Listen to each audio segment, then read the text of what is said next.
দেখো ভাইরা, আমাদের বাবা তো মারা গিয়েছে, আর এনার কবর খুঁড়তেছে ওই লোকটা, ওই দেখো। আর সে মরার আগে আমার কাছে একটা কথা বলেছিল, আরে বেটা, আমি মরার পরে আমার যত টাকা আছে সবগুলো আমার কবরে দিয়ে দিবা, ঠিক আছে?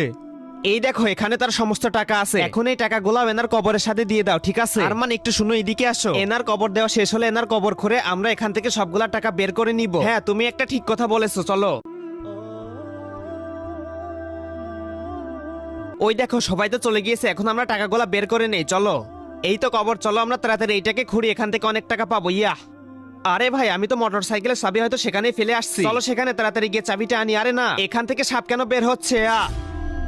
আরে শুনো, এখান থেকে সাপ কেন বের হচ্ছে আমি তোমাদেরকে বলতেছি। এরপরে কি ছিল সেটি দেখার আগে বক্সের ভিতরে পৃথিবীর সব থেকে সুন্দর একটি ছবি আছে, সেটি দেখতে চাইলে ভিডিওতে লাইক এবং চ্যানেলটাকে সাবস্ক্রাইব করে দিন। করে দিয়েছেন তো? এই দেখুন, যারা যারা এই ছবিটাকে পৃথিবীর সব থেকে সুন্দর মনে করেন শুধুমাত্র তারা লাইক আর সাবস্ক্রাইব করে কমেন্টে আল্লাহর নাম লিখবেন। আমাদের বাবা ভালো মানুষ ছিল না, সে শুধু মানুষের টাকা চুরি করতো এবং সে